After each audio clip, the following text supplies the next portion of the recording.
temps de Dieu. Parce que si tu te terre, j'ai commencé par vous dire, on ne partira avec rien. Écoute-moi très bien aujourd'hui.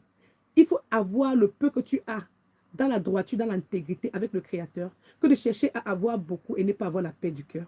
Parce que tous ceux qui ont eu la gloire du monde des ténèbres, ils n'ont pas la paix.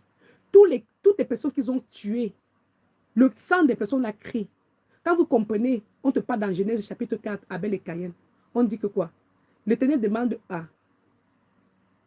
Caïn où est son frère. Il demande est-ce qu'il garde son frère. Et pourtant, c'est lui qui a amené son frère dans les champs. C'est lui qui a tiré son frère dans les champs pour le tuer. Je vais te dire aujourd'hui que quoi? Il y a des gens qui peuvent te mettre sur une route. Parce que c'est la route là qui savent que quand tu vas prendre cette route-là, ils vont avoir la capacité de détruire ta vie. Et beaucoup de femmes sont tellement embrouillées par l'amour. Tu ne comprends pas que tu vivais dans une ville, mais l'homme te dit que non, on va aller vivre dans une autre ville. Quand tu vas dans l'autre ville, là, tu n'auras plus de repères. Parce que regarde, pour pouvoir isoler quelqu'un et le tuer, c'est facile. Parce que si tu es dans un milieu où tu es avec ta famille, tes amis, les gens qui te connaissent, là où tu as des repères, on ne peut pas facilement te prendre. Mais quand tu quittes dans un milieu que tu connaissais, tu vas dans un autre milieu, où la personne a déjà l'intention de vouloir détruire ta vie, et là-bas dans le milieu, la personne commence à te menacer. Comment déjà comprendre que si la personne commence à te menacer là-bas, c'est parce que la personne n'avait pas l'intention de te garder. C'est parce que j'étais sa proie. Et il a vu, ou bien elle a vu que si elle te laisse ici là, pour te manger, pour finir ta vie, ce ne sera pas facile. Mais il faut donc qu'on te quitte d'un point A pour aller dans un point B, dans le but de faire quoi? De chercher à te faire d'abord, tu perds tes repères. Parce que quand tu entres dans une nouvelle ville, tu dois faire quoi? Tu dois chercher le travail, tu dois faire ceci, tu dois faire cela. Ou bien tu dois chercher à t'adapter. Pendant que toi, tu as cherché à t'adapter, ça permet à la personne de faire quoi? De détruire ta vie. De détruire ta vie. Donc, je veux parler à quelqu'un aujourd'hui pour que tu puisses comprendre que quoi? C'est bien beau. Tu peux te marier en France. Quelqu'un te dit qu'il va aller voyager avec toi pour aller peut-être en Suisse. Mais en Suisse, là, il a déjà ses camps de sorciers avec qui il travaille. Il est plutôt en train de venir délivrer sa vie. Donc, livrer sa victime là-bas. Donc, il a fait sortir de là où elle était protégée. Il l'amène là-bas. Et c'est là que vous allez comprendre que, oh, telle femme est partie là-bas, elle est morte. Oh, tel homme est parti là-bas, elle est morte. Ça va de deux côtés. Parce que dans le camp du diable, il y a les femmes et les hommes qui travaillent. 1 Jean chapitre 3, verset 10. On te dit qu'il y a les enfants de Dieu et il y a les enfants du diable. Les enfants de Dieu font les bonnes choses. Les enfants du diable, leur doctrine, c'est de faire le mal. Et on a lu ici dans le Proverbe 4, ici, la semaine dernière, mercredi dernier, le méchant ne dort pas sans faire le mal. Le méchant doit faire le mal chaque jour. Parce que s'il dort sans faire le mal, Satan peut venir prendre sa vie dans la nuit. Quand tu ouvres le Proverbe 4, on a lu le Proverbe 4, là, les gens étaient dépassés. Les gens étaient dépassés parce que chacun ouvrait sa bouche.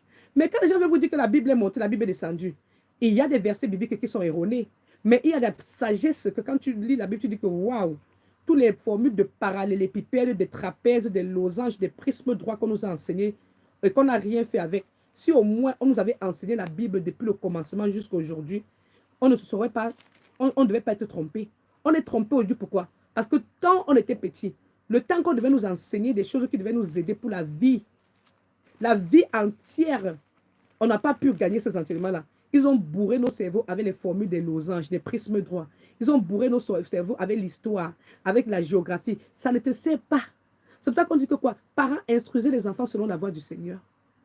Finalement, les parents sont prêts à payer les études tellement si grandes dans les écoles privées, tout et tout.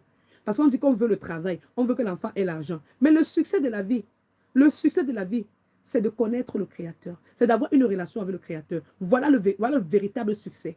Tu auras le succès dans ta vie quand tu auras la capacité de dire que je parle à mon Dieu, il m'entend. Le succès de la vie, ce n'est pas les gros diplômes. Parce que les gens qui ont le gros diplôme, la majorité, n'ont pas de joie de vivre. Les gens qui ont assez d'argent, la majorité, n'ont pas de joie de vivre. Parce qu'ils sont toujours en train, ils veulent le gain, le gain, le gain. Ils sont à la poursuite de l'argent au point qu'ils ne se rassasient pas. Mais quand une personne qui n'a pas assez, elle a le temps d'apprécier la vie. Elle a le temps de jouir de sa vie. Certaines personnes se croient que c'est seulement aller dans le bruit, sans savoir que là-bas, dans le bruit, là, ils perdent l'Esprit Saint. Alors, dans le Proverbe 4, je vous ai lu ici là, la dernière fois, on a dit au verset 15, évite là, ni pas ce point, détourne-toi et passe outre, car il ne dormirait pas s'il n'avait pas fait le mal, au verset 16. Le sommeil leur serait ravi s'il n'avait fait tomber personne. Ça, c'est le verset 15-16. Il te dit que quoi? Les méchants, leur sommeil peut être écouté s'ils n'ont pas tué quelqu'un, s'ils n'ont pas fait tomber quelqu'un. Donc, imagine-toi que tu es dans cette vie en train de vivre avec des gens qui ont une mission jour